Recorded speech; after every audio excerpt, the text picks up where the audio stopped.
భర్తీ మీద గౌరవ సుప్రీంకోర్టు ఒక హిస్టారికల్ జడ్జిమెంట్ ఇచ్చిందని మనం చెప్పుకోవచ్చు.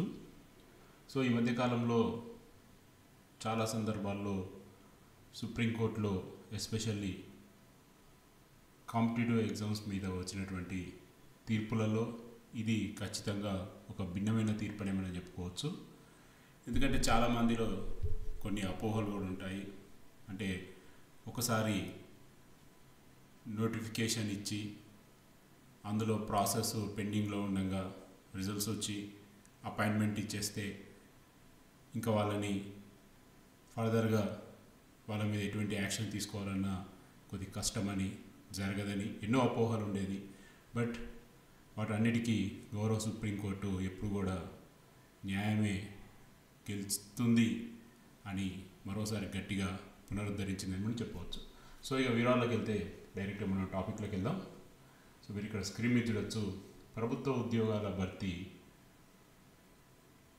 నిష్పాక్షికంగా ఉండాలని సుప్రీంకోర్టు తెలియజేసింది. ఢిల్లీ ప్రభుత్వ ఉద్యోగాల భర్తీలో ఏకపక్ష ధోరణికి పాల్పడడం ప్రాథమిక హక్కు అయిన సమానత్వానికి విరుద్ధమని సుప్రీంకోర్టు వ్యాఖ్యానించింది. ఉద్యోగ నియామకాన్ని ఒక వ్యక్తి తన ప్రాథమిక హక్కుగా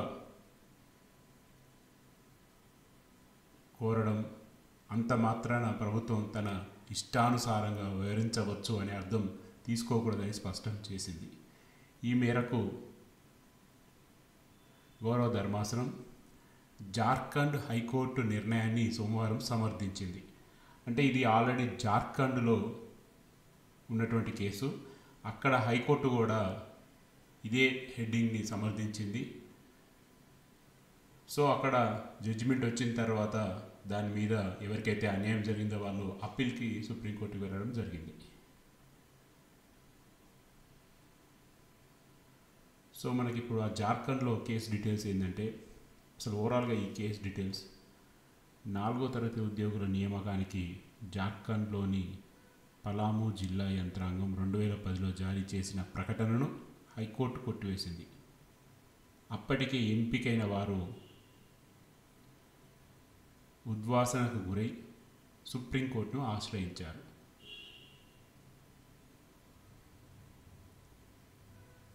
కరెక్టుగా జరగని నియామక ప్రక్రియలో లబ్ధిదారులకు ఎలాంటి ఉపశమనాన్ని ఇవ్వలేమని సుప్రీంకోర్టు తెలిపింది.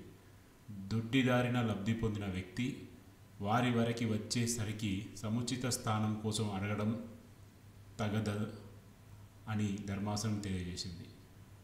ప్రజలకి, రాజ్యాంగానికి ప్రభుత్వం జవాబుదారీ అని, అది అందరినీ సమానంగా చూడాలని పేర్కొంది. ప్రభుత్వ ఉద్యోగాల భర్తీ ప్రక్రియ నిష్పాక్షికంగా, పారదర్శకంగా, సహేతుకంగా రాజ్యాంగ పరిధిలో పూర్తి కావాలని, అలా కానప్పుడు అది విమర్శలకు తావివ్వడే కాకుండా న్యాయ సమీక్షను ఎదుర్కోవాల్సి ఉంటుందని తేల్చి చెప్పింది. ఖాళీల సంఖ్య చెప్పడంలో 2010 నాటి ప్రకటన విఫలమైందని, ఆ ప్రకారంగా చూసినా అది చెల్లదని స్పష్టం చేసింది. మొత్తం ఖాళీల వివరాలు, కావాల్సిన అర్హతలు, రిజర్వేషన్, ఎంపిక ప్రక్రియ వంటి ప్రకటనలో అన్ని విషయాలు స్పష్టంగా తెలపాలని చెప్పింది. సో ఓవరాల్గా దీని ఒక సమరీ చూసుకుంటే 2010లో జార్ఖండ్లో 4వ తరగతి ఉద్యోగుల నోటిఫికేషన్ని వారు విడుదల చేయడం జరిగింది. ఆ నోటిఫికేషన్లో పూర్తి ఖాళీలు కరెక్ట్గా చూపించకపోవడం, మరియు క్వాలిఫికేషన్ కరెక్ట్గా చెప్పకపోవడం, రిజర్వేషన్లు చెప్పకపోవడం, అదేవిధంగా ఎంపిక ప్రక్రియ కరెక్ట్గా చెప్పకపోవడం వల్ల చాలామంది నష్టపోవడం జరిగిందని వాళ్ళందరూ హైకోర్టుకు వెళ్ళడం జరిగింది. సో మీ అందరికీ తెలిసిందే, ఒక నోటిఫికేషన్లో కొన్ని తప్పులు జరిగితే కొంతమందికి అన్యాయం జరిగితే కొంతమంది లక్కీలో లాభపడతారు. సో ఎవరైతే లక్కీలో లాభపడి వాళ్ళకి జాబ్ వచ్చిందో వాళ్ళందరూ కామ్గా ఉన్నారు. ఎవరైతే నష్టపోయిందో వాళ్ళు హైకోర్టుకి వెళ్ళారు. సో హైకోర్టు ఇవన్నీ పూర్వపరాలన్నీ చూసేసి ఇది ఒక దొడ్డిదారి నోటిఫికేషన్ అని ఆ నోటిఫికేషన్ని కొట్టేసేసింది. అదేవిధంగా అప్పటివరకు ఎవరైతే జాబ్లో ఉన్నారో వాళ్ళందరినీ కూడా తీసివేయడం జరిగింది. సో ఎవరైతే జాబ్ పోయిందో వాళ్ళందరూ సుప్రీంకోర్టుని ఆశ్రయించడం జరిగింది. సుప్రీంకోర్టు క్లియర్గా ఒకటే చెప్పింది, న్యాయ సమీక్షలో ఏది కూడా తప్పించుకోలేరని, సో ఓవరాల్గా జాబు మీరు పొందిన ఆల్రెడీ జాబ్లో చేయనైనా దొడ్డిదారిన పొందిన వాళ్ళందరూ కూడా జాబ్ని విడిచిపెట్టేయాలని తీర్పు ఇవ్వడం జరిగింది. సో ప్రభుత్వ ఉద్యోగాల భర్తీలో పారదర్శకతంగా ఉండాలని, అదేవిధంగా